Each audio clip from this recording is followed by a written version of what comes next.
प्रिय विद्यार्थियों, मैं डॉक्टर दीपक सालवी, सहायक आचार्य, चित्रकला विभाग, राजकीय महाविद्यालय सागवाड़ा। हम कला के मूलभूत सिद्धांतों की इन ई व्याख्यान श्रृंखलाओं में पिछले के ई व्याख्यान को इसके साथ जोड़ते हुए हम आज कला के मूलभूत तत्वों के अंतर्गत तान के बारे में बात करेंगे। टॉन। इससे पहले के ई व्याख्यान में मैंने रंगों के प्रकारों के बारे में, रंगों के प्रभाव के बारे में, रंगों के एकाकी वर्ण का क्या मतलब हुआ, उष्ण रंग क्या है, शीत रंग क्या है, इसके बारे में बात की।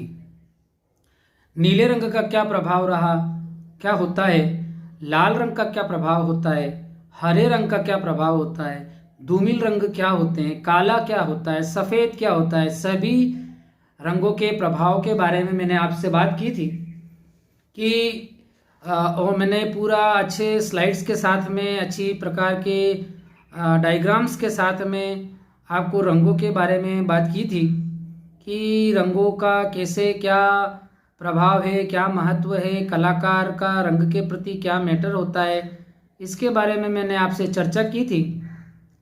तो प्रिय विद्यार्थियों, हम कला के मूलभूत तत्वों के अंतर्गत रंगों के बाद में, रंग के बाद में, कलर के बाद में, वर्ण के बाद में टोन की बात करेंगे। टोन, टान, tone, TONE। Tone denotes lightness and darkness of a hue. किसी भी रंगत का हल्कापन और गहरापन टोन कहलाता है। रंगत में हल्कापन एवं गहरापन सफ़ेद या काले रंग के मिश्रण से बनाया जा सकता है। अर्थात किसी रंग में काले या सफ़ेद रंग मिलाने से कई तानों को प्राप्त किया जा सकता है। रंगत में सफ़ेद रंग मिलाने से जो रंग प्राप्त होता है उसे आभा कहते हैं, और काला रंग मिलाने से जो रंग प्राप्त होता है उसे हम छाया कहते हैं। तान का वर्गीकरण, क्लासिफिकेशन ऑफ टोन। तान को 3 भागों में बांटा जा सकता है: छाया, प्रकाश और मीडियम टोन। लाइट, डार्क और मीडियम, मध्यम। यह तीनों ताने जो है रंग में काला और सफ़ेद मिलाने से प्राप्त होती है, जिसका अभ्यास कलाकार को निरंतर करते रहना चाहिए। तान के प्रभाव, इफेक्ट्स ऑफ टोन। कलाकार अपनी कृति में तानों का प्रयोग अपनी इच्छा अनुसार करता है, जो इस प्रकार है। चित्र धरातल का विभाजन। कलाकार कृति में काले व सफ़ेद रंग का समायोजित एवं संतुलित प्रयोग कर कृति का विभाजन करता है। नेक्स्ट आता है आपका परिवर्तन पद्धति। चित्र सदैव सक्रिय व सहायक तत्वों में विभाजित रहता है। ऐसे में यदि मान परिवर्तित कर दिया जाए तो तान का प्रभाव बढ़ जाता है। क्रम स्थापना। चित्र के शून्य व निष्क्रिय अंतराल को क्रम स्थापन पद्धति से सक्रिय किया जा सकता है, जिससे आकारों में सामंजस्य स्थापित होता है। नेक्स्ट आता है आपका तान का महत्व। तान का क्या महत्व होता है किसी कलाकार के लिए? Importance of tone. द्विआयामी चित्रभूमि पर तान के प्रयोग से त्रिआयामी प्रभाव उत्पन्न किया जा सकता है, जो कलाकार की प्रतिभा को प्रदर्शित करता है। इससे किसी वस्तु का घनत्व, आकार आदि का आभास होता है। तान का प्रयोग कृति में परिप्रेक्ष्य बताने के लिए किया जाता है। इसमें वातावरणीय क्षयवृद्धि की समस्या भी हल हो जाती है। कलाकार चित्र में तान का संतुलन, विरोधाभास और संगति के सिद्धांतों के आधार पर किया जा सकता है। चित्रकार अपनी प्रतिभा से तान का प्रभाव उत्पन्न कर एक रास्ता को तोड़ सकता है। तो तान के बारे में हमने, तान के प्रकारों के बारे में हमने पढ़ा कि कितने प्रकार के तान होते हैं। इसी क्रम को, इसी लेक्चर को हम आगे बढ़ाते हुए पोध की बात करेंगे। कला के मूलभूत तत्वों में पोध का क्या काम है? टेक्सचर, जिसको हम कहते हैं TEXTURE, texture. Texture is the character of the surface, मतलब किसी पदार्थ का धरातलीय गुण ही उसका टेक्सचर है, पोत है। प्रकृति में प्राप्त समस्त अवयवों की सतहों में असमानताएं पाई जाती हैं। किसी भी वस्तु को देखने के साथ वस्तु सतह का सौंदर्य आकर्षित करता है।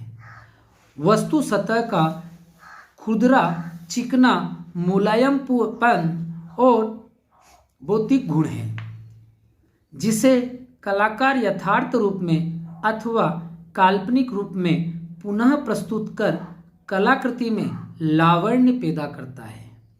किसी वस्तु के धरातल के गुण को पोत कहते हैं।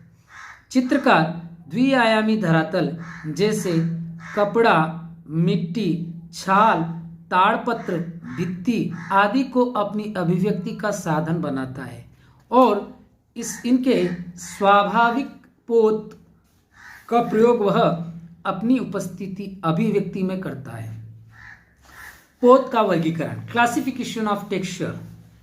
सृजन की दृष्टि से पोत को 3 भागों में बांटा जा सकता है, जो इस प्रकार है। प्राकृतिक पोत, नेचुरल टेक्सचर। प्राकृतिक पोत वे पोत हैं जो वस्तु की मूल संरचना में प्राकृतिक रूप से विद्यमान है। इसके अंतर्गत प्रकृति प्रदत्त व मानव निर्मित सभी वस्तुएं आ जाती है। वस्तु चित्रण के अंतर्गत कलाकार इनका अध्ययन स्पर्श, दृष्टि आदि से करता है। अनुकृत पोत, कॉपीड टेक्सचर।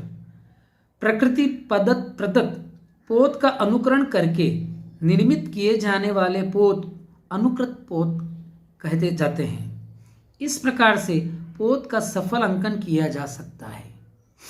इस प्रकार के पोत के माध्यम से चित्र धरातल पर द्विआयामी आकारों में त्रिआयामी प्रभाव उत्पन्न किया जा सकता है। सृजित पोत, क्रिएटेड टेक्सचर। इस प्रकार के पोत कलाकार की प्रतिभा को प्रदर्शित करते हैं, जिसके अंतर्गत कलाकार अनेक यंत्रों व विभिन्न साधनों के द्वारा विभिन्न पोतों को सृजित करता है।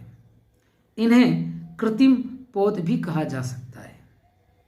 आधुनिक कला में कोलाज पद्धति में इसका अच्छा प्रयोग किया जा रहा है। पोत एवं मूर्तिकला, टेक्सचर एंड स्कल्पचर। मूर्तिकला के निर्माण में भी पोत बहुत ही अच्छा माध्यम है। इससे मूर्ति के धरातल की समरसता और चिकनेपन को खत्म कर विभिन्न प्रकार के पोतों के निर्माण से रुचिकर बनाया जा सकता है। पोत की सहायता से उसमें अधिक गहराई व उभार दिखाए जा सकते हैं तथा मूर्ति के आकार को संतुलित किया जा सकता है। पोत के प्रकार एवं प्रभाव, type and effects of texture. पोत की अनुभूति को व्यक्त करने के लिए हम विभिन्न शब्दों का प्रयोग करते हैं, जैसे कोमल, कठोर, चिकना, खुरदरा आदि। खुरदरा पोत, ये पोत दृष्टि एवं स्पर्श संवेदना के भावों को तुरंत प्रदर्शित करते हैं। कलाकार इसका प्रयोग अपनी रचना में बहुत अधिक करते हैं।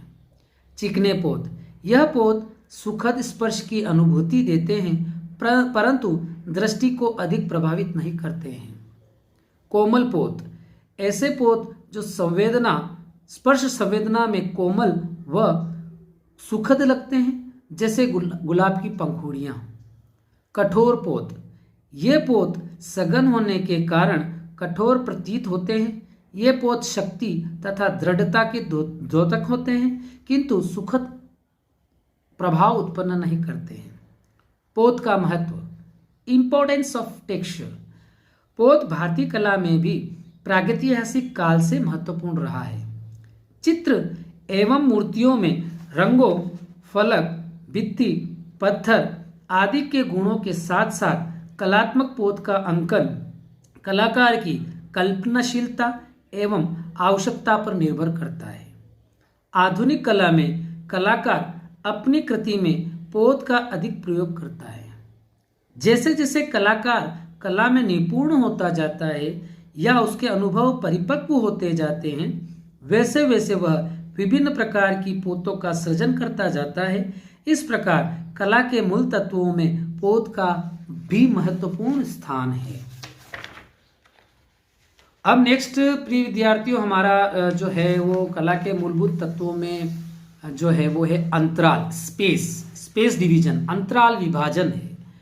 The artist who works in 2 dimensions begins by making on a flat surface, this surface is his space। चित्र के तत्वों में अंतराल वह तत्व है जो रूप का आधार है। अंतराल की अनुपस्थिति में किसी कृति की रचना करना असंभव है। प्राचीन भारतीय ग्रंथों में अंतराल के महत्व को लेकर विशद विवेचन किया गया है। अंतराल चित्रकला का वह तत्व है जिसमें सभी रूपाकार समाहित होते हैं। चित्रकला में द्विआयामी चित्रभूमि ही अंतराल कहलाती है।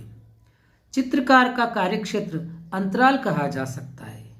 किसी भी कलाकृति का अंतराल से सीधा संबंध होता है। चित्रकार किसी भी कृति की रचना अंतराल विभाजन से करता है। अंतराल का स्वरूप, फॉर्मेशन ऑफ स्पेस।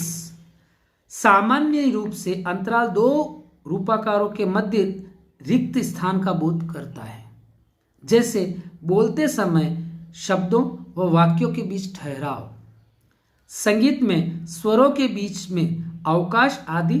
यही ठहराव या अवकाश समझने की क्रम की स्थापना करता है। ठीक उसी प्रकार चित्रभूमि में अंतराल चित्रकार को रेखा, रूप व वर्ण आदि को प्रयुक्त करने का आधार प्रदान करता है। कलाकार आवश्यकता अनुसार अपने अंतराल को बनाता है, मिटाता है, परिभाषित आदि करता है, वह रूपांतरित करता है, क्योंकि यह अंतराल कलाकार की कलाकृति की सभी संभावनाओं के लिए खुला हुआ है। अंतराल का वर्गीकरण, क्लासिफिकेशन ऑफ स्पेस।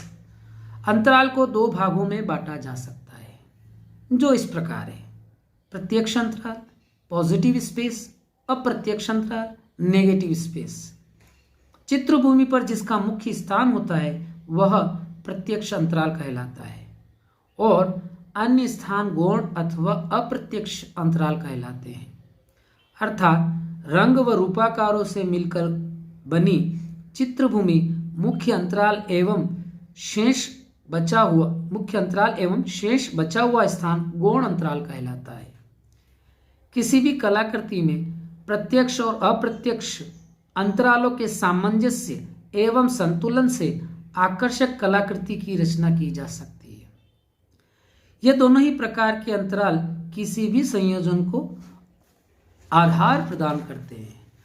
तो प्रिय विद्यार्थियों, आज हमने तान के बारे में जाना, तान के प्रकारों के बारे में बात की, प्रभावों के बारे में बात की, तान के महत्व के बारे में बात की,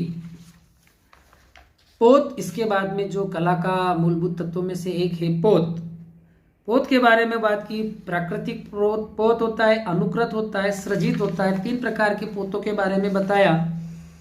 पोत और मूर्तिकला का संबंध बताया, पोत के प्रकार एवं प्रभाव बताए, और पोत का क्या कलाकार के जीवन में क्या महत्व होता है, कला में पोत का क्या महत्व होता है, इसके बारे में बात की। उसके बाद में और भी महत्वपूर्ण जो तत्व है चित्रकला का, वो अंतराल के बारे में बात की कि अंतराल जो चित्र धरातल है वही कलाकार का अंतराल होता है। उसी अंतराल को वो अपने अनुसार कलाकार अपने विवेक से उसको विभाजित करता है। और अंतराल का स्वरूप के बारे में बात की, अंतराल के वर्गीकरण, क्लासिफिकेशन ऑफ फॉर्म स्पेस के बारे में बात की, प्रत्यक्ष अंतराल और अप्रत्यक्ष अंतराल के बारे में बात की। तो आज के इस लेक्चर में हमने महत्वपूर्ण बिंदुओं को लेकर बात की, जिसके अंतर्गत कला के मूलभूत तत्व के बारे में जो हमने आगे जो पढ़ा है उसके बारे में बात की। और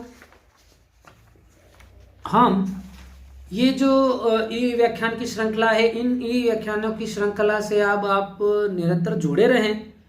मेरे PDF नोट्स जो मैंने आपको उपलब्ध कराए हैं वो आप इनको पढ़ें, इनको समझें। कोई चीज़ समझ में नहीं आती है तो मुझसे पूछें, और आपकी सबमिशन फाइल आप कंप्लीट करके रखें। मैं कभी भी आपसे मांग सकता हूँ सबमिशन फाइल, 100 से 150 स्केचेस 5 स्टिल लाइफ कलर में और 3 स्टिल लाइफ जो है वो पेंसिल, रबड़ पेंसिल के लाइट एंड शेड में, वो आपसे कभी भी मांगे जा सकते हैं। इसलिए अपनी स्केचिंग फाइल जो है वो आप तैयार करके रखें। Thank you very much.